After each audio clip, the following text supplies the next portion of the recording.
सुंदरकांड दोहा number 2।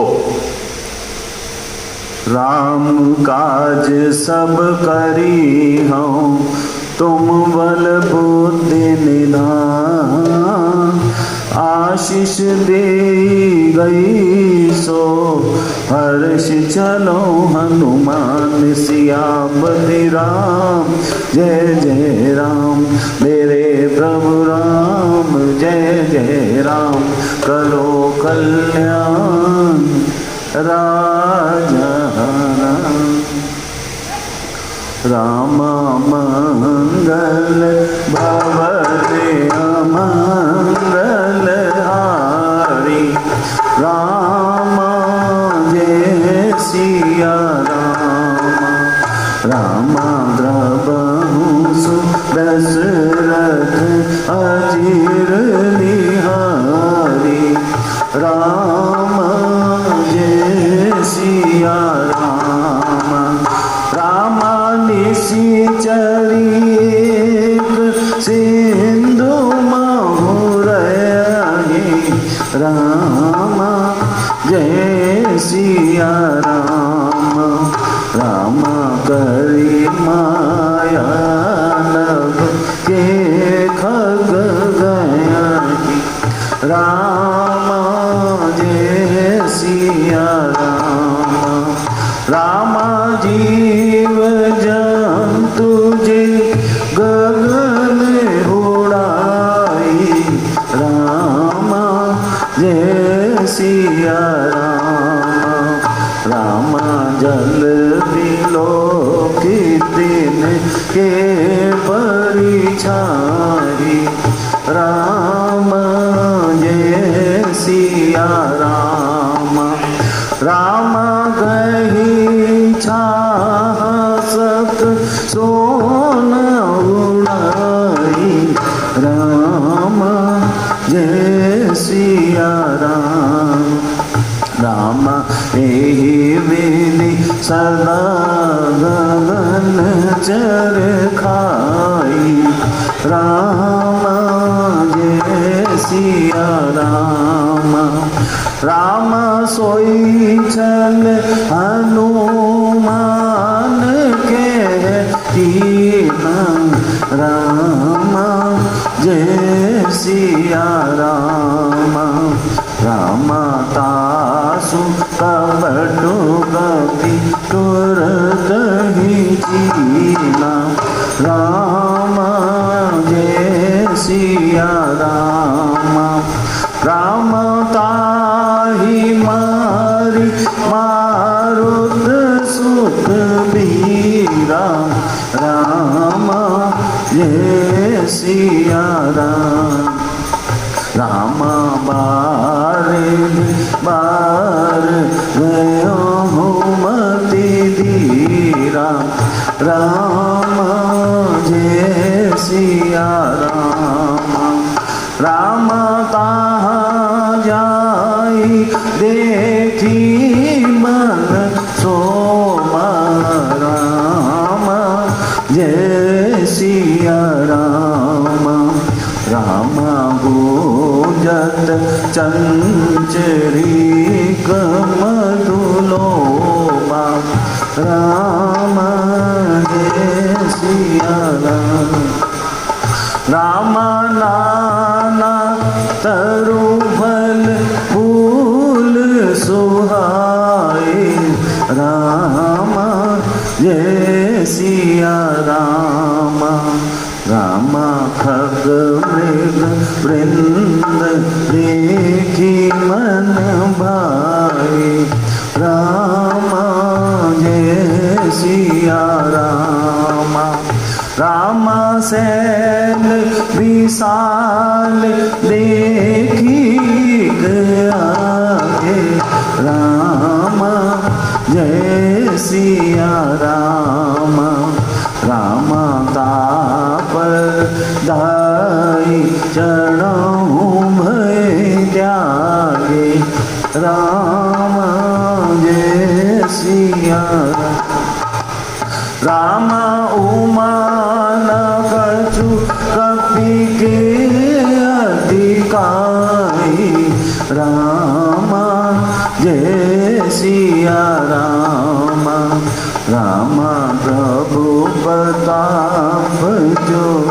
का नहीं खाई। राम जय सिया राम। राम गिरी पर चढ़ी लंका देही देखी। राम जय सिया राम। राम कही न जाई गति दुर्ग विशेषी। राम जय सिया राम। राम अति उतंग जल निधि चहुपासा। राम जय सिया राम। राम कनक कोट कर परम प्रकाशा। राम जय सिया। राम मंगल भवन अमंगल हारी। राम जय सिया राम। राम द्रवहु सुदशरथ अजिर बिहारी। राम जय सिया।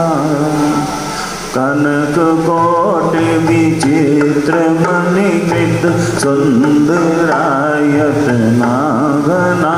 चहुहट हट सुभट बीती। चारुपुर बहुविधि बना। गज बाजी खच्चर निकर बदचर। रथ बरूधनि को बनी। बहुरूप नीचर यूथ अति बल। सैन बरनत नहीं बने। वन बागी उपवन वाटिका सर। कूप बापहि सोहि। नर नाग सुर गंधर्व कन्या। रूप मुनि मन मोहि। कहु माल देह विशाल सैन। समान अति बल धर जहि। दानाय खारन फिरहि बहुविधि। एक एकन तर जहि। करि जतन भट कोटिन विकट तन। नगर चहु दिशि रक्षहि। कहु महिष मानुष धेनु खरे अज। फल निशाचर भक्षहि। एहि लागी तुलसी दास इनकी। कथा कछु एक है कही। रघुवीर सर तीरथ शरीर। त्यागी गति पे सही। पुर रखवारे देखी कपू। कपि मन कीन विचार। अति लघु रूप धरो निसी। नगर करो पैसार। सियापति राम जय जय राम। तेरे प्रभु राम जय जय राम। करो कल्याण राम। आइए अनिता जी।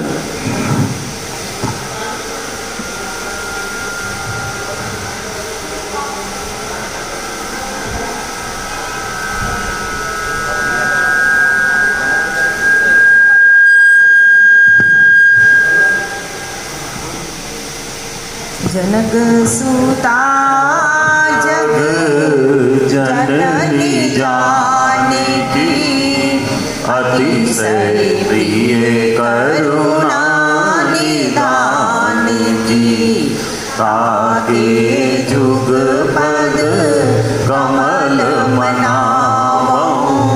जासु कृपा निर्मल मति पाओ। सीता राम चरण रति मोरे।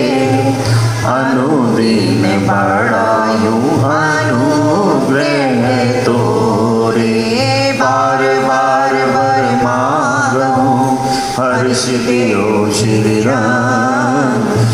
सरोज घन पायनी भक्ति सदा सतसंग सियावर राम जय जय राम मेरे प्रभु राम जय जय राम करो कल्याण सीताराम प्रणव पवन कुमार खल बन पावक ज्ञान गण जासुर दयागार बसहि राम सर जावगर श्री गुरु चरण सरोज रज निज मन मुकुर सुधार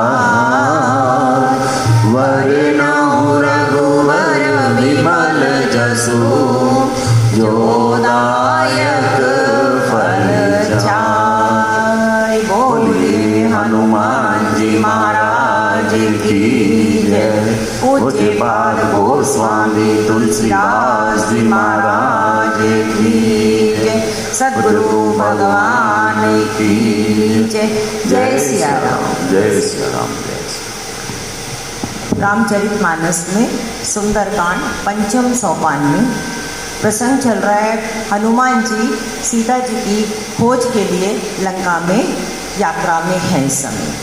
हम सब ने देखा मैनाक पर्वत में भी जो बीच में आकर उनके लिए अपनी उपस्थिति जाहिर की कि आप यहाँ विश्राम करें, तो बड़े प्रेम से शील से हनुमान जी ने उनको नकारा भी नहीं और उनको स्पर्श करके प्रणाम करके अपनी यात्रा को आगे बढ़ाया।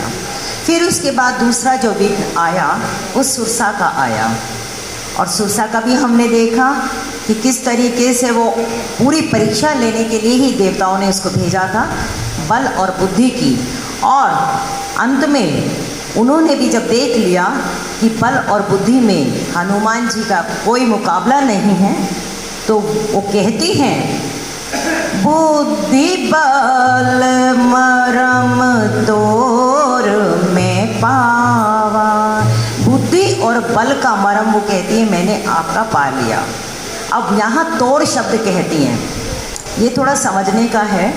जिस समय सुरसा आई हैं और वो कहती हैं कि मोही सुरन जेहि लागी पठावा बुद्धि बल मरम तोड़ में पावा। तोड़ मैंने तुझे, तोड़ तेरा बल और बुद्धि मेरे को पता करना था। जय श्री राम। लेकिन जब आशीष देती हैं, जब बल और बुद्धि का उनको पता चल गया कि ये तो बहुत ज़्यादा मुझसे भी ज़्यादा है, तो एकदम उनका जो संबोधन है वो आदर स्वरूप हो गया। क्या कहती हैं हनुमान जी को? राम काज सब करी हम तुम बल बुद्धि निधान। यहाँ सीधा तुम पे आ गए, पहले तू तो तोड़ और यहाँ तुम, क्योंकि अब पता चल गया कि ये मुझसे भी ज़्यादा बड़े हैं, तो इसलिए अब इनको सम्मान देना ही। परीक्षा में मनुष्य की जो आदर और सम्मान होता है वो उसके गुणों के कारण होता है।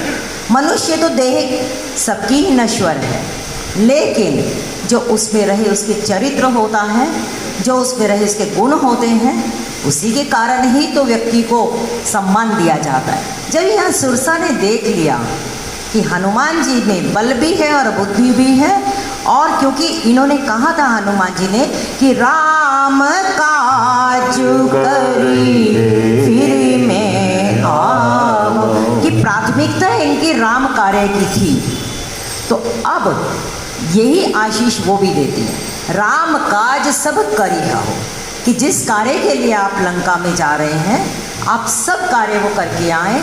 तुम बल बुद्धि निधान आशीष दे गई सो हर्ष चले हनुमान।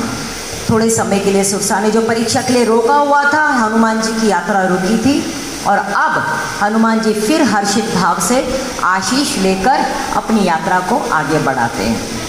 और ये देखो जो सुरसा इस समय एक तरीके से हनुमान जी की यात्रा में विघ्न करने के लिए, उनको अपना आहार बनाने के लिए आई थी, लेकिन हनुमान जी की बुद्धिमताम वरिष्ठाम और राम के चरणों में प्रेम के कारण वही आज उनको आशीष देके जाते। सीम की चाप सकई कोई तासु, बड़ रखवार रमापति जासु।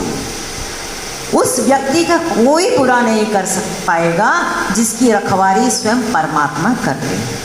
और हनुमान जी तो बार बार रघुवीर संभारी, वो तो बार बार जय सिया राम करते ही अपनी यात्रा को चला गए। तो यहाँ पे हमें सूत्र मिलता है कि हमारे भी जीवन की यात्रा में पता नहीं कितने प्रकार के विघ्न आएंगे, लेकिन हम भी प्रभु का नाम लेते लेते चले जाएंगे तो अपने आप ही गरल सुधारी पुकरई मिटाई, गोपद सिंधु अनल सितलाई। सिर्फ एक उसका भरोसा हो तो। और यहाँ पे अब देखो 3 प्रकार के यहाँ पे अभी विघ्न मिल रहे हैं महिलाओं की तरफ से। मैनाक तो स्वर्ण पर्वत है, वो तो विश्राम देने के लिए आया था, लेकिन यहाँ पे ये जो सुरसा आई हैं ये तो आकाश नभ की तरफ से विघ्न आया, देवताओं ने भेजा ये उनको, तो नभ की तरफ से विघ्न आया। अब जो अगले उसमें आ रही हैं निशिचरी, ये जल में रहती हैं, ये जल से विघ्न आ रहा है। और जो लंकनी है वो तो थल पे रहती है, तो वो थल से यानी नभ से भी, जल से भी, थल से भी, सब तरफ से साधक को विघ्न आएंगे। लेकिन जो सही में राम काज करने के लिए अग्रसर हैं उनका कोई बाल बाका नहीं किया जा सकता। और हम सब ने देखा कि ये जो तीनों की तीनों महिलाएं हैं, इसमें से सुरसा को तो हनुमान जी ने अपनी बल और बुद्धि से उनको हरा दिया। और वो क्योंकि देवी है तो उनको प्रहार करना, क्योंकि देवताओं ने भेजी है और नागों को भी हमारे यहाँ पूजा जाता है, तो ये उनकी सर्पों की माता है, तो ये देवी स्वरूपा है, तो इन पे प्रहार नहीं किया है उन्होंने। इनको तो जो बल बुद्धि की परीक्षा ले रही थी वो परीक्षा दी और बाद में उनको प्रणाम करके आगे चले। अब जो ये निशिचरी है इसका यहाँ नाम नहीं दिया, गोस्वामी जी ने त्रिजटा का भी नाम दिया, लंकनी का भी नाम दिया, सुरसा का भी नाम दिया, लेकिन इसका नाम नहीं दिया निशिचरी का। संतों का कहना है कि जो निशिचरी है, माँ सुरसा तो देवी थी, निशिचरी तो राक्षसी हो गई। और सुरसा ने भी हनुमान जी को आशीर्वाद ही दिया है कि राम काज सब करी हूँ तुम बल बुद्धि नहीं। आशीर्वाद दिया है कि आप जाओ, हमारी शुभ इच्छाएं आपके साथ है। लंकनी ने भी यही कहा है, लंकनी ने भी तो उनको यही कहा ना कि प्रभृति नगर कीजिए सब काजा, हृदय राखी कौशलपुर राजा। लंकनी को भी हनुमान जी ने मुठिका मारी है, मुठिका एक महाकपि हनि, लेकिन उसके बाद जो उसका रक्त निकला है तो वो विरक्त हो गई और फिर वो उनकी प्रशंसा कर रही है। तो वहाँ पे भी उसने हनुमान जी के लिए कहा कि आप अपने कार्य के लिए आगे जाओ, कौशलपति को अपने हृदय में रखते हुए। और जो त्रिजटा है, त्रिजटा नाम राक्षसी एका, त्रिजटा भी राम कार्य में सहायक हुई है। जिस समय हनुमान जी बिल्कुल पेड़ पे बैठे हैं और सोच रहे हैं कि अब मैं क्या करूं, उसी समय रावण आ जाता है। और हम सब जानते हैं कि फिर उसके बाद जब रावण डरा के गया है और बाद में आदेश भी देकर गया, तो त्रिजटा ने ही स्थिति को संभालते हुए कहा कि ये जनक दुलारी को, जनक सुता को तुम डराओ मत, क्योंकि मुझे सपना आ चुका है, एक बानर आएगा। और उसने पूरी की पूरी कहानी बता दी। तो निशिचरियाँ भी सब डर गई वहाँ पर। तो त्रिजटा भी राम के कार्य में सहायक हुई है। एक निशिचरी ऐसी है जो बिल्कुल भी कोई सहायक नहीं है। और इसका जो चरित्र रामचरितमानस में गोस्वामी जी ने दिखाया, जैसे हमने कल भी बताया कि ये निशिचरी का नाम भी नहीं दिया। और ये निशिचरी बेसिकली कौन है? ये राहु की माता है, सिंही का, और हिरण्यकश्यप की पुत्री है, विप्रचित्ति धनु की ये पत्नी है। और इसका कार्य ये था कि ये राक्षसी जल में रहती है, लेकिन जल के अंदर रहते हुए इसकी निगाहें जो है ना वो जो ऊपर खग, उड़ते हुए, खग का मतलब होता है व्याकरण के अनुसार, ख कहते हैं आकाश को, खम, खम आकाश, और गमन करने वाले, जो आकाश में गमन करते हैं उनको हम खग कहते हैं। तो यहाँ पे वो स्वामी जी कहते हैं, निशिचर एक सिंधु महुरही, करी माया नभ के खग गहई। गहई मैंने पकड़ना। इसका कार्य क्या था कि जल में रहती है, सिंधु में रहती है, और जो ऊपर उड़ रहे होते हैं कोई भी पक्षी, जीव जंतु जो भी उड़ने वाले हैं, उनकी वो परछाई जब पड़ती है जल पे, तो साधारणतया तो क्या होता है, व्यक्ति को पकड़ा जाता है, तभी उसकी छाया भी पकड़ी जाती है। लेकिन ये माया करती है, ये क्या करती है, वहाँ जो गगनचारी हैं, जो खग चल रहे हैं, जीव जंतु चल रहे हैं, उनकी छाया जो जल में पड़ती है, ये उस छाया को पकड़ लेती है, और जैसे ही छाया को पकड़ती है तैसे ही वो जो जंतु है, जो पक्षी है, जो खग है, वो एकदम उसको ब्रेक लग जाती है, ब्रेक लग जाती है और उसको नीचे ले आती है और उसको वहीं पर ही खा जाती है तो निशाचरी। अब इसके पुत्र का, राहु का भी तो आप काम देखो, वो भी तो सूर्य ग्रहण और चंद्र ग्रहण किनके कारण लगता है, इन्हीं के कारण। तो यहाँ पे ये जो निशाचरी है, ये बेसिकली देवताओं से ये बहुत ज़्यादा घृणा करती है, नफरत करती है। अब हम सब जानते हैं और आप सबने भी जाना होगा कि देवताओं की छाया नहीं होती है। देवताओं के कुछ लक्षण शास्त्रों में बताए हैं, उसमें उनके पांव धरती पे नहीं टिके होते हैं, उनकी छाया नहीं होती है। तो अब क्योंकि उनकी छाया नहीं होती है, तो इस निशाचरी को ये लगता है कि कहीं ऐसा ना हो कि कोई देवता, क्योंकि छाया तो है नहीं, पकड़ में पाऊंगी नहीं, और असल में दुश्मनी है उन्हीं की है, तो कहीं ऐसा ना हो कि किसी खग रूप में ही, क्योंकि देवता भी तो अपने रूप बदल सकते हैं, तो कहीं इसी रूप में कोई वो आकाश से जा रहे हो, तो इसीलिए वो किसी को नहीं छोड़ती। जो जीव जंतु, जो खग आकाश में चल रहा है और उसकी छाया दिख जाती है, तो उसको वो अपना आहार बना लेती है। और ये माया करके करती है, दिखता नहीं है किसी को भी। ऊपर अपने आप ही खग पक्षी कुछ भी जंतु उड़ रहा है, उसको नहीं पता कि नीचे मुझे कौन पकड़ेगा, सामने आए नहीं, और नीचे से ही उसको छाया को पकड़ लिया और एकदम वो नीचे गिर पड़ता है। माया भी तो यही है, जो दिखती नहीं है और हमें प्रभावित कर जाती है। माँ या, माँ का मतलब होता है ना, नकारात्मक, या मैंने जो नहीं है, जो नहीं है वही तो माया है। तो यहाँ पे ये निशाचरी जो है, ये ऐसी माया करती है। अब हनुमान जी चाहे विशाल रूप में हो जाते और चाहे बिल्कुल अति सूक्ष्म रूप में हो जाते, आकाश से वो यात्रा कर रहे हैं, तो छाया तो उनकी आनी आनी थी। तो यहाँ पे गोस्वामी जी कहते हैं, जीव जान तुझे गगन उड़ाही, जल बिलोक के परिचार। किसी जीव को, किसी जंतु को वो छोड़ती नहीं थी, जो भी गगन में उड़ते थे उनको वो जल में उनकी छवि देखकर और उनको पकड़ लेती थी।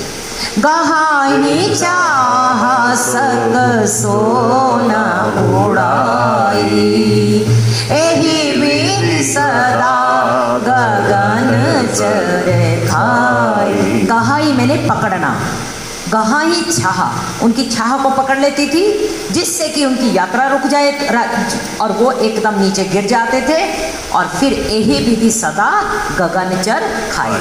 इसी प्रकार वो जो गगन में चलने वाले हैं खग पक्षी जो भी, उनको ये खाती थी, ये उनका आहार था। सोई चल हनुमान कह कीना, तासु कपट कपि तुरत ही जीना। जीना मैंने पहचान जाना। अब यही छल उसने हनुमान जी के साथ भी किया।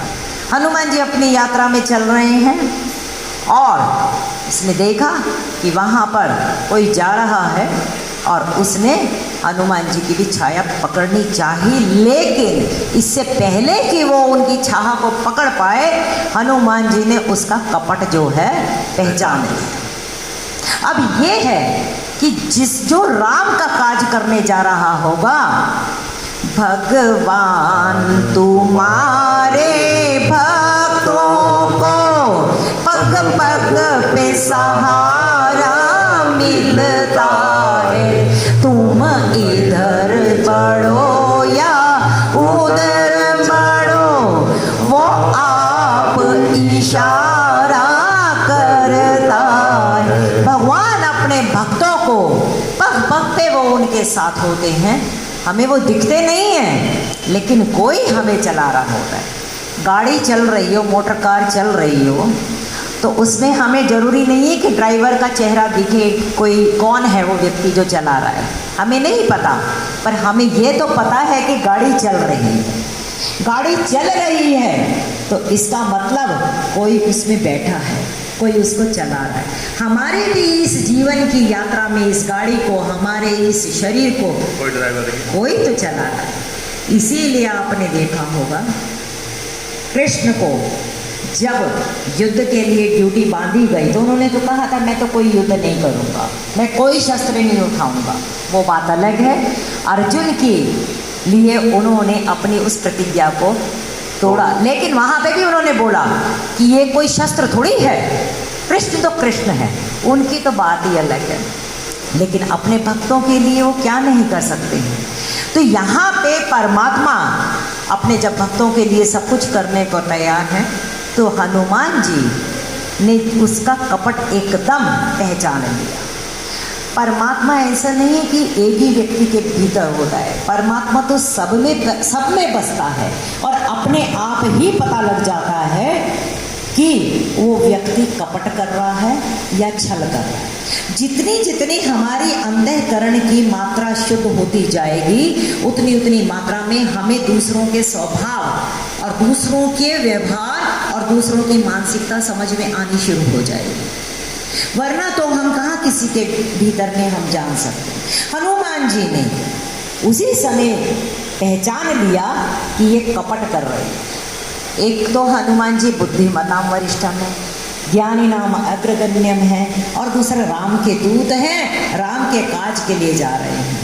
और ऐसे अमोघ बाण की तरह बिल्कुल निस्वार्थ भाव से और एक तरीके से निर्भर भाव से जा रहे हैं कि मेरा क्या जाएगा प्रभु, मैं तो आपके ही काम के लिए जा रहा हूँ।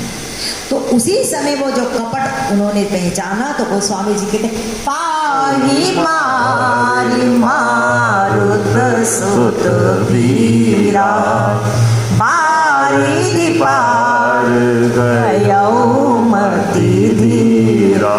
ना कोई बात करी, ना कुछ मौका दिया उसको, सीधा का सीधा अटैक कि इसको मार देना है।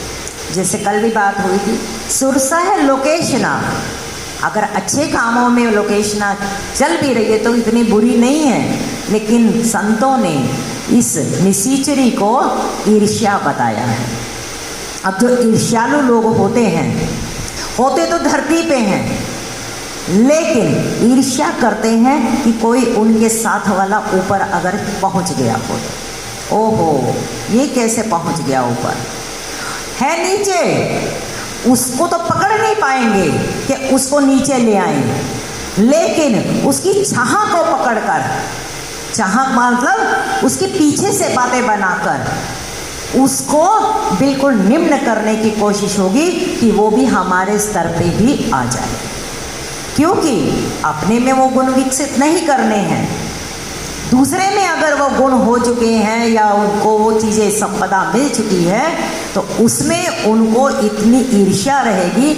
हनुमान जी कहते हैं इस ईर्ष्या का तो इस सीता जी की खोज में कोई काम ही नहीं है। इस ईर्ष्या को तो बिना कुछ सोचे समझे मार देना चाहिए, क्योंकि ईर्ष्या को गोस्वामी जी ने उत्तरकांड में टीबी का रोग बताया है। अब ये जो टीबी का रोग है, अब तो खैर दवाइयाँ आ गई, वरना इसको पहले राज रोग कहते थे और इसका कोई इलाज नहीं होता था। और इस पे क्या है, व्यक्ति अंदर ही अंदर था, उसकी हड्डियां बिल्कुल एकदम खत्म हो जाती थी, घुलता चला जाता। थोड़ा थोड़ा बुखार रहना है और बिल्कुल किसी काम का नहीं रहेगा। ईर्ष्या भी यही काम करती है।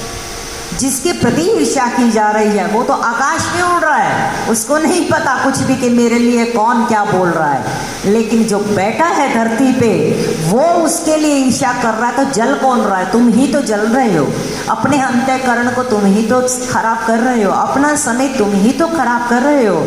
हनुमान जी कहते हैं सुरसा को भी हमें प्रणाम करके छोड़ देना चाहिए। लंकनी भी इतनी घातक नहीं है।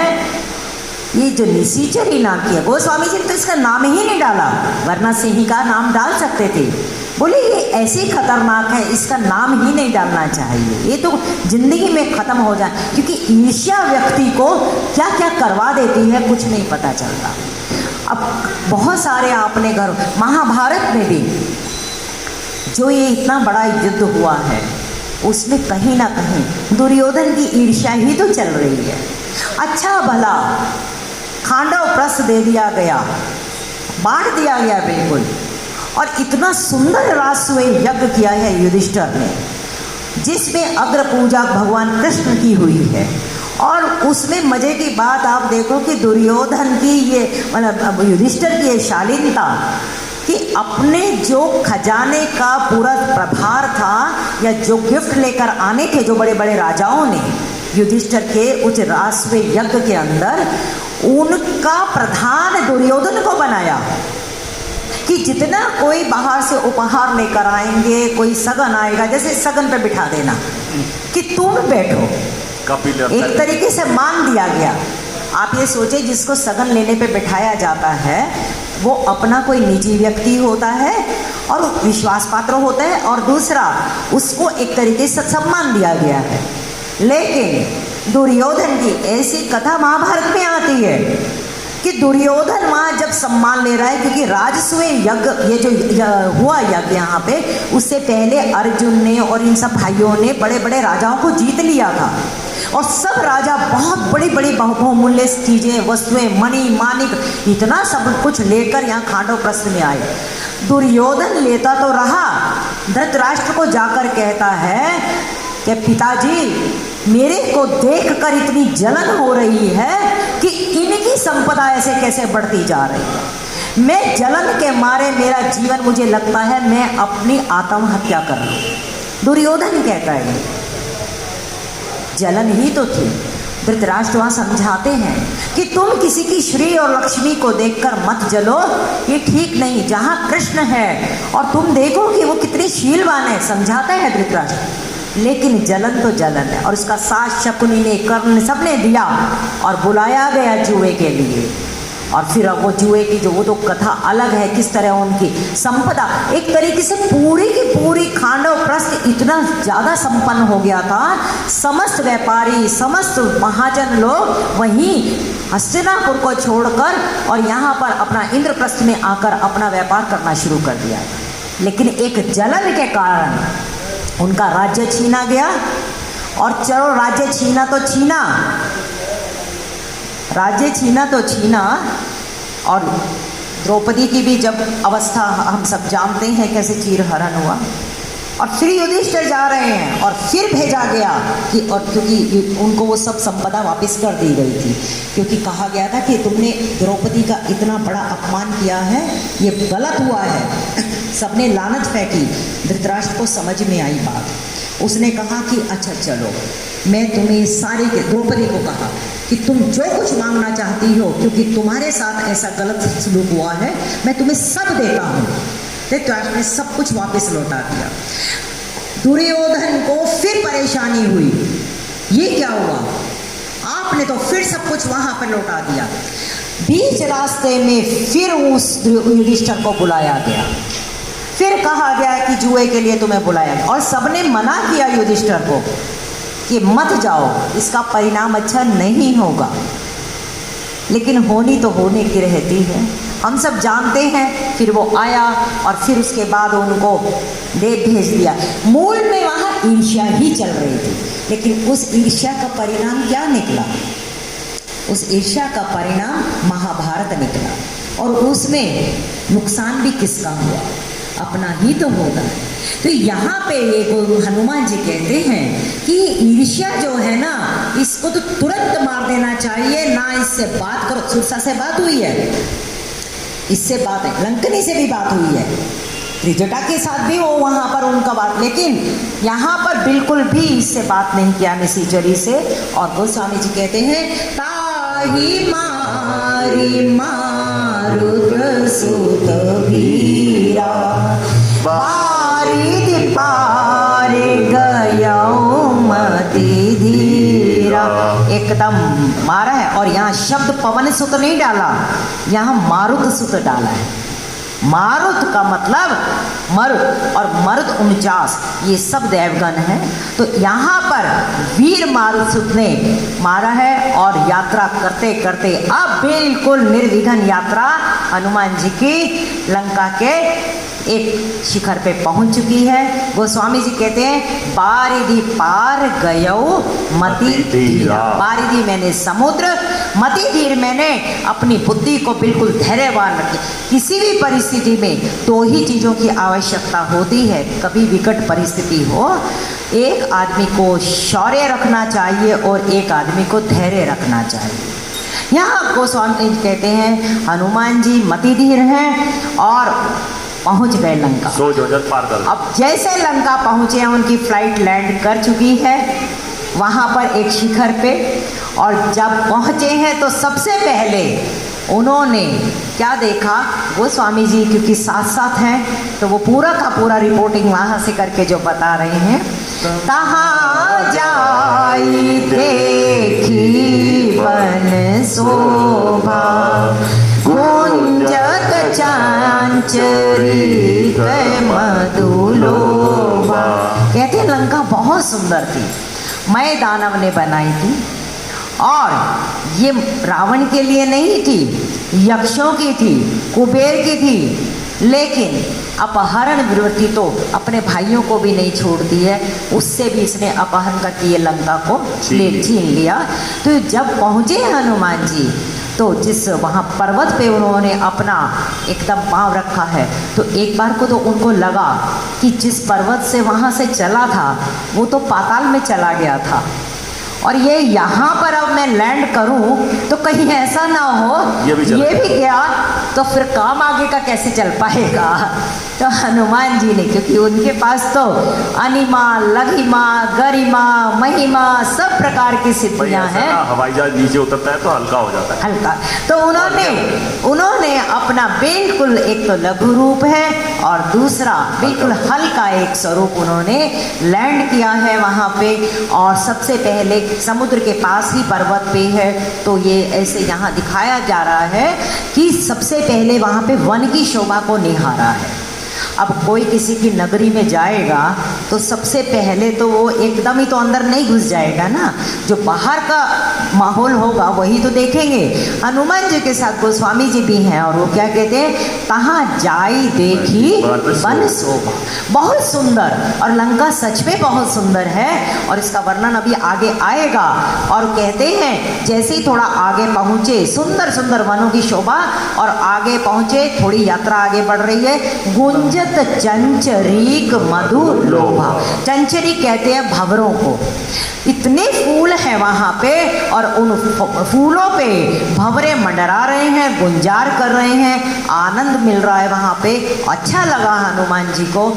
और फिर आगे प्रसंग कहते, नाना तरु फल फूल सुहाए, खग मृग वृंद देखी मन भाई। हनुमान जी ने देखा नाना प्रकार के वहाँ पर पेड़ हैं, उन पे फल फूल, सुंदर सुंदर फल फूल लगे हुए हैं। अब देखो लंका में ना फल और फूल बहुल मात्रा में है, बहुत मात्रा में है। क्यों? राक्षस तो फल खाते नहीं हैं, उन्होंने तो क्या खाना है, महिष खाना है, मनुष्य को खाना है, अज को खाना है, उन्होंने तो दूसरा ही माँ खाना है ना। इसीलिए तो अशोक वाटिका में भी जब देखा हनुमान जी ने तो वेजिटेरियन थोड़ा वो। तो उन्होंने कहा कि ये सबको कुसेवन कौन करेगा, और वैसे भी जब सदगुरु जाता है तो अपने आश्रित के यहाँ पर कुछ तो भोजन पानी करता ही है ना।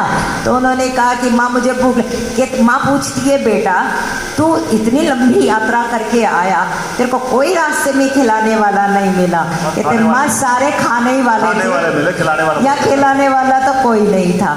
लेकिन अब और फिर वैसे भी मेरे को राम काज कीने बिनु मोहि कहाँ विश्राम, मेरे को फुर्सत ही नहीं थी कि मैं कहीं और कुछ देख पाऊँ। मुझे अब क्योंकि आपसे मिल चुका हूँ, आपसे संदेशा दे दिया है, तो अब मुझे फुर्सत है, अब मुझे ये दिख रहे हैं सुंदर सुंदर फल, अब इनकी तो उपयोगिता यहाँ कोई कर नहीं रहा, तो क्यों ना मैं ही इसको खा लूँ। तो फिर वो तो बहाना था हनुमान जी का, क्योंकि उनकी ये वाल्मीकि रामायण में आता है कि मैं आ तो गया हूँ यहाँ पे, सीता की सुधि भी ले ली है, लेकिन मैं कम से कम रावण के दरबार में जाकर देख तो लूँ कि रावण है कैसा, और उसकी युद्ध की और उसके मंत्रियों की क्या मानसिकता है, और वो रणनीति क्या है, कहाँ उसके अस्त्रागार हैं, कहाँ उसके अश्वागार हैं, कितनी उसकी सेना है, उसकी नगरी कैसी है, ये तो मैं थोड़ा सा देख लूँ। तो वो देखने के लिए अब ऐसे रावण तो उनको मेहमान बना के नहीं ले जा सकता ना, तो ये हनुमान जी ने बुद्धिमताम वरिष्ठम ये उन्होंने युक्ति लगाई, क्योंकि अशोक वन जो था वो रावण का अति प्रिय वन था, इसीलिए ही सीता जी को भी वहाँ पर उसने रखा था, बिल्कुल जिसको कहते हैं ना अपना प्राइवेट, जैसे वो एक अपना उपवन होता है। अब उसको जब उजाड़ दिया गया तो स्वाभाविक है रावण तो कहेगा कि किसने करा ये, लेकर आओ, और हनुमान जी का काम बन गया। सामने देख लिया कि कौन रावण, क्या हिसाब किताब, पूरी रेकी जिसको कहते हैं ना रेकी कर लेना, तो ये रेकी करने का काम हनुमान जी की एडेड जर्नी में था। तो यहाँ पे उन्होंने अभी देखा कि सुंदर सुंदर फल फूल लगे हुए हैं, लेकिन खाया नहीं, क्योंकि उनका एक ही मंत्र है, राम काज कीने बिनु मोहि कहाँ विश्राम। बिल्कुल हाथ नहीं लगाया, देखते रह गए, और खग मृग वृंद देखी मन भाए, सुंदर सुंदर पक्षी हैं, पशु हैं, और उनको देखकर बहुत ही अच्छा लग रहा है। और फिर उससे जब आगे पहुंचे, सैल विशाल देखी एक आगे, तापर धाई चढ़े यूं भय त्यागे। अब जिस पर्वत पे गए थे, फिर आगे वन आया, फिर उसके बाद कुछ और उपवन दिखे, और फिर उसके बाद एक और विशाल पर्वत मिला। वहाँ पे भी हनुमान जी ने बिल्कुल कोई शोर शराबा नहीं, क्योंकि शत्रु की नगरी में जा रहे हैं, तो बहुत, क्योंकि जैसे सावधानी हटी तो दुर्घटना घटी, तो बड़े सावधानी से जा रहे हैं कि कहीं किसी को पता ना चल जाए, लेकिन वहाँ पर कूद के चढ़े हैं, और अब उनको कोई भय नहीं है कि मेरे रघुवीर मेरे साथ हैं। और अब यहाँ पे भगवान शंकर उमा को बताते हैं, उमा न कछु कपि के अधिकाई, प्रभु प्रताप जो काल ही खाई। उमा को आप ये प्रसंग पूरे मानस में देखना, जहाँ जहाँ थोड़ा थोड़ा भी संशय आता है उमा को, तो उसी समय भगवान शंकर उनको सचेत करते हैं और शब्द उमा ही डालते हैं, निवारण करते हैं, जरूर एकदम निवारण करते हैं कि पहले जन्म में इसको संदेह हुआ था, थोड़ा सा मैंने भेज दिया, छूट दे दी कि चल तू जा परीक्षा ले ले, और अंत में मेरा इतना मुझे भी वियोग सहना पड़ा, इस बार मैं वियोग नहीं सह सकता, साथ के साथ ही निवारण करते चले जाओ। तो यहाँ पे जैसे ही छलांग लगाई है हनुमान जी ने दूसरे विशाल पर्वत पे, एकदम उमा को सचेत करा, हे उमा तुम ये मत समझ लेना कि ये कपि की महानता है, ना ना ना ना, उमा न कछु कपि के अधिकाई, ये तो कपि है, और वैसे भी शंकरावतार में खुद ही तो थे कि ये मेरा कुछ नहीं है, मेरा आपकी कृपा से सब काम हो रहा है, करते हो तुम रघुवर मेरा नाम हो रहा है। हे उमा, ये कपि का प्रताप नहीं है, ये प्रताप तो उनका है, प्रभु प्रताप जो काल ही खाए, जो कालों का भी काल है, जो उसको खा जाता है, ये उस प्रभु का प्रताप है। प्रभु का मतलब समर्थ। गिरि पर चढ़ी लंका ते ही देखी, कहीं न जाई अति दुर्ग बिसेकी। आप एक मंजर समझें, नीचे समुद्र बह रहा है। ये मैं थोड़ा डिटेल में इसलिए आपको और इसको नज़ारे को सामने रखती जा रही हूँ कि जब हम सुंदरकांड पढ़े तो हमारे सामने ये सब मंजर आने चाहिए, चित्रण होना चाहिए। ये चित्रण जब आएगा ना तो पाठ का और मजा आएगा, और फिर उस समय हमें ध्यान करना नहीं पड़ेगा, ध्यान लग जाएगा। तो यहाँ पे आप थोड़ा सा उस माहौल में चलें। नीचे समुद्र अथाह 100 योजन का समुद्र बह रहा है। हनुमान जी ने एक पर्वत पे वहाँ पर छलांग मार के पहुँचे, उससे आगे वन मिला, वन से आगे पहुँचे तो थोड़ा जैसे घाटी होती है वो मिली। फिर अभी लंका के दर्शन नहीं करे उन्होंने, अभी तो पर्वतों को पार कर रहे हैं। और फिर उसके बाद गोस्वामी जी कहते हैं एक बहुत ऊंचे शिखर पे, विशाल पर्वत पे उन्होंने जब छलांग लगाई है तो वहाँ से ऊपर से उन्होंने लंका नगरी के दर्शन किए। जैसे हम लोग बाय एयर कभी जाते हों तो जिस स्थान पे जाना है तो थोड़ा सा नीचे आना शुरू होता है जब एरोप्लेन, तो नीचे सारा पूरा एरिया दिखता है, साफ दिखता है, ऊपर नहीं दिखता। आप कभी अनुभव करना, जो मंदोदरी ने विश्व रूप का, विराट रूप का दर्शन रावण को बताया है, बिल्कुल एग्जैक्टली आप अगर ऊपर से देखें ऐसा ही लगता है। रोम राजी अष्टादश भारा, सरिता को उन्होंने, जो ये सरिताएं नदी बहती हैं उनको बोला है जैसे सरिताएं बह रही हैं विराट पुरुष में, ये उसकी नसें हैं। और आप देखो ऊपर से सरिता जो है ना सच में एक पतली सी लकीर लगती है कि जैसे पतली सी लाइन लग रही हो। तो जैसे ऊपर से हमें किसी भी नगर का दर्शन होता है, हनुमान जी इस समय ऊपर शिखर पे पहुंचे हुए हैं और वहां से अब लंका नगरी का वो दर्शन कर रहे हैं, अवलोकन कर रहे हैं। और कैसे कह रहे हैं, कहीं ना जाए अति दुर्ग बिसेकी। लंका स्वर्ण नगरी है और स्वर्ण नगरी इतनी चमक रही है, और किसी भी नगरी में पहले लोग क्या करते थे, उसके बचाव के लिए आसपास खाई बना देते थे और खाइयों में बड़े बड़े मगरमच्छ, घड़ियाल, जीव जंतु डाल देते थे, जल होता था, ताकि शत्रु जो है आसानी से वहां न पहुंच पाए। इस लंका स्वर्ण नगरी का खाई कौन है, इतना बड़ा समुद्र, इतने बड़े बड़े जलचर, और उससे भी पहले ये जो निशिचरी है वो, ये निशिचरी जैसे होता है ना, एक तो इमिग्रेशन होता है ऑफिस, जब हम जाते हैं बाहर किसी नगरी में प्रवेश करना होता है देश में, तो वहाँ पे एक इमिग्रेशन ऑफिसर होता है, वो आपका पासपोर्ट देखेगा, वो आपका वीज़ा देखेगा, वो आपका फिर उस पर जब सब कुछ देख के फिर उसको लगेगा कि सब मामला सेट है, फिर वो अपनी स्टैंप लगाता है कि आप इस नगर में, इस देश में इतने दिन रह सकते हैं, इतना सब कुछ। और कई लोग तो वैसे ही चले जाते हैं। हनुमान जी हमारे जो हैं वो चोरी छुपे जाने, अभी तो निशिचरी से तो बचकर चल पड़े हैं, लेकिन अभी वो जो मेन इमिग्रेशन ऑफिसर लंकनी है वो अभी उनकी फिर परीक्षा लेगी। सिक्योरिटी बहुत, रावण की बहुत तेज सिक्योरिटी थी, बहुत टाइट थी। तो पहले तो निशिचरी को उसने रखा हुआ था, जो तो आकाश से ही देखकर वहीं से ही सबको नीचे कर देती थी। और इतना बड़ा समुद्र पूरी उस दुर्ग रूपी लंका को बचाने के लिए था। और गोस्वामी जी कहते हैं, अति उतांग जल निधि चाहूं पासा, कनक कोटे कर परम प्रकाश। ये जो स्वर्ण नगरी है अति उतंग, इतनी ऊंची है, और उसके आसपास ये जल निधि बह रहा है, और ऐसी स्वर्ण नगरी का इतना प्रकाश है, सोने की तरह वो दमक रही है। इधर हमारे हनुमंत लाल जी भी स्वर्ण दे हैं, और उधर लंका जो नगरी है वो भी स्वर्ण की है।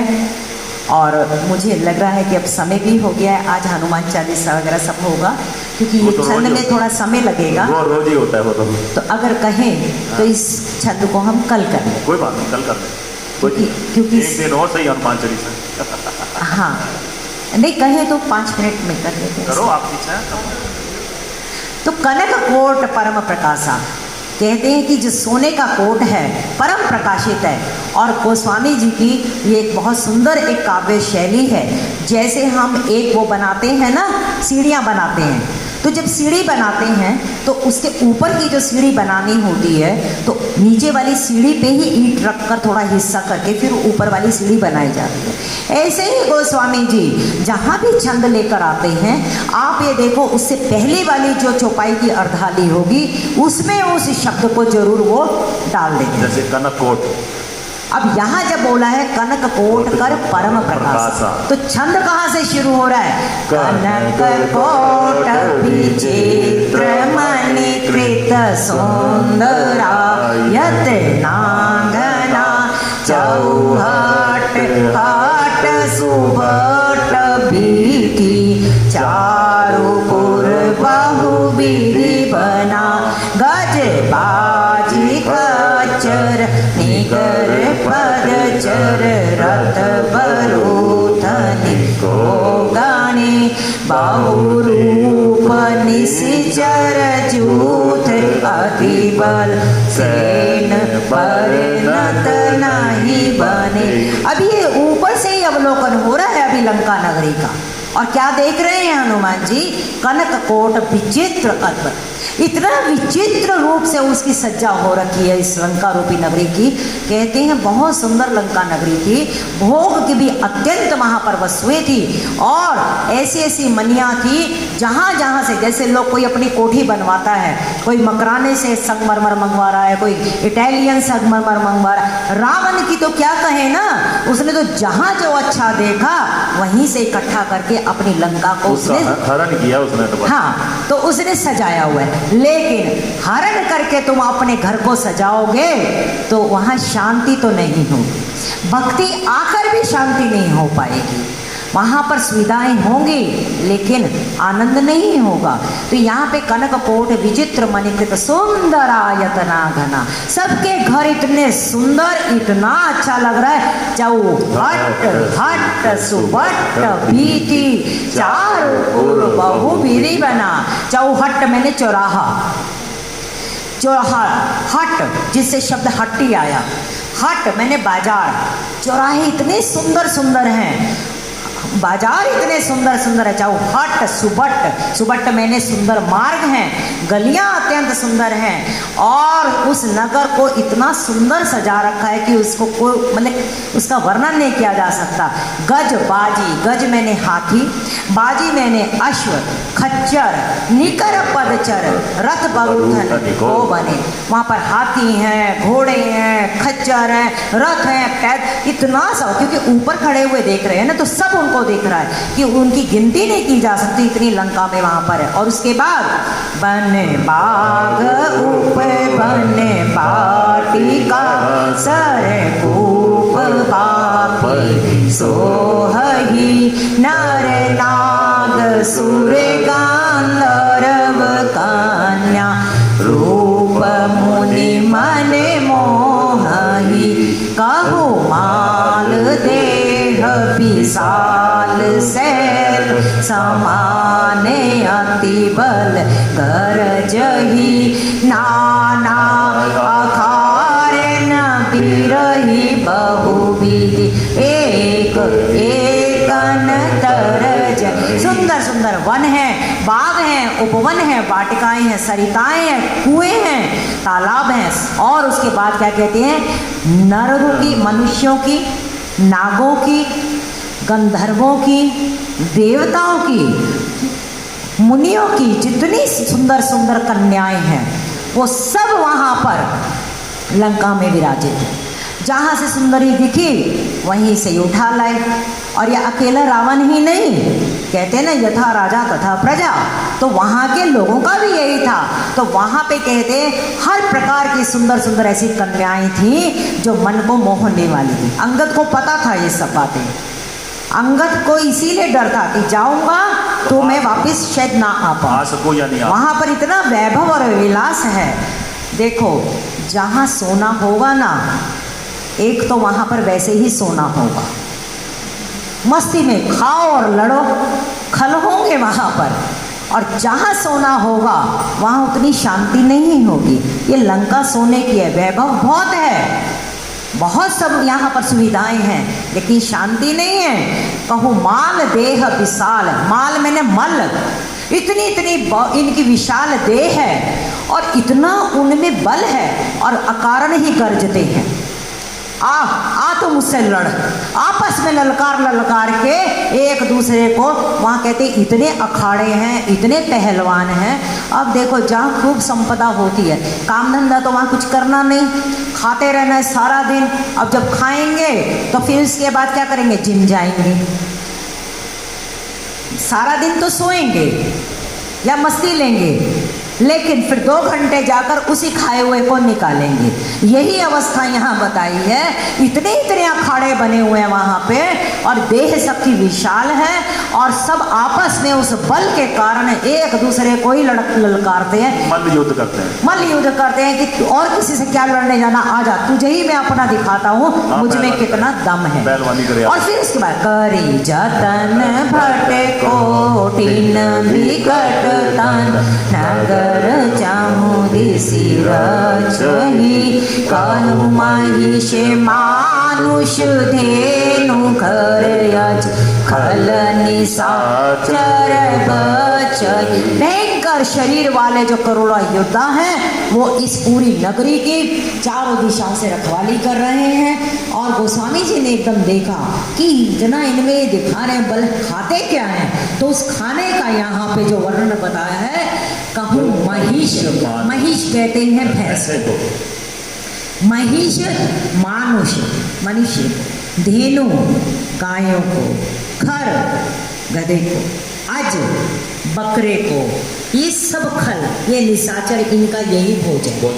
अब ये समझ लो कि जो ये लोग खाते होंगे तो वो अपने को किस कैटेगरी में रखते होंगे। अब लोग कहते हैं जी इसको खाने से जो है हमें ताकत मिलती है, पर ये सोचो कि इनको खाने से तुम्हें ताकत मिल रही है। हमारे हनुमान जी तो फल फूल खा के ही ऐसे खाने वालों को गिराया है, वेजिटेरियन हो गए। और मंदोदरी ने कहा कि तुम ही कहते हो कि बानर और मनुष्य हमारा आहार है, तब तुम्हारे ये योद्धापन कहाँ चला गया था जब आके वो तुम्हारे सामने तुम्हारी लंका को जला के चला गया।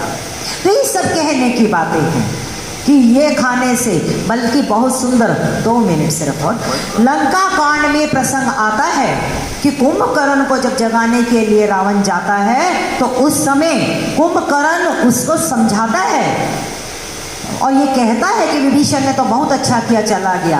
तू कहता है जगदम्बा हरि आन के सठ चाहत कल्याण, तू जगदम्बा को लाता है और सठ तू ये कहता है कि तू अपना कल्याण चाहेगा, नहीं हो पाएगा कल्याण। रावण को डर लग गया कि मैं क्या करूं, अभी तो मेघनाद अभी लड़के आया है, अब इसको मैं आगे लेके जा रहा हूं और युद्ध में, और ये ऐसी ज्ञान की बातें करेगा तो लड़ेगा कैसे। उसी समय अगली अर्धाली में आता है, मानस में पाठ करेंगे, कोटि कोटि मदिराओं के घट मंगवाए, मांस मंगवाया। और हम सब जानते हैं कि कुंभकर्ण जब उठता था तो उसको बहुत भूख लगती थी, खाना खिलाया, दिमाग कन्वर्ट करने के लिए एकदम उसका दिमाग बदल गया। ये होता है जैसा खाए अन्न और वैसा होगा मन। लंका के वासियों का तो भक्षण यही है। अब जो जो खाते हो तो वो समझ लें कि वो अवधवासी है या चित्रकूट वासी है या लंका वासी है, ठीक है। अब उसके बाद गोस्वामी जी कहते मैंने इन सब की कथा क्यों कही। मनुष्य की तो व्यथा ही होती है, कथा तो परमात्मा की है। निशिचरों की वो कथा कह रहे हैं गोस्वामी तुलसीदास जी, क्या कहते हैं, एही लागी तुलसी दास इनकी कथा कछु एक है कही, रघुबीर सर तीरथ शरीरन त्यागी गति ही सही। मैं इसलिए निशाचरों की कथा कह रहा हूँ क्योंकि ये सब के सब भी कोई मामूली नहीं है। मेरे रघुवीर के बाण रूपी तीरथ पे जाके ये प्राण त्यागेंगे और जो मेरे प्रभु के बाण से मरेंगे वो मरेंगे नहीं, वो तो निर्वाण पाएंगे। और जो निर्वाण पाएगा उसकी भी कथा, परमात्मा के बाणों को जो छू जाए तो उसका भी तो कल्याण होगा। देवी भागवत में आता है, शुंभ ने निशुंभ को जब माँ मार रही है तो उस समय उन्होंने कहा कि माँ तेरे ये दिव्य अस्त्रों को देखकर और शस्त्रों को देखकर हम चकाचौंध हो रहे हैं और हमें प्रसन्नता है कि आपके ये जो हमारे अस्त्र शस्त्र छुएंगे शरीर को, हम भी निर्वाण को प्राप्त होंगे। गोस्वामी जी कहते हैं ये सब भी क्योंकि परमात्मा के बाण के तीरथ पे जाके प्राण त्यागेंगे तो इनकी भी ये कथा ही बनती है। पुर रखवारे देखी बहु कपि मन की न विचार, अति लघु रूप धरो नगर कराऊं पैसा। सिक्योरिटी बहुत टाइट है। हनुमान जी अब सही में लंका में प्रवेश करने जा रहे हैं, अति लघु रूप में अब वो प्रवेश करेंगे और क्या बन के करेंगे उसका आनंद हम कुछ कर लेंगे। सो हरे राम राम राम सीता राम।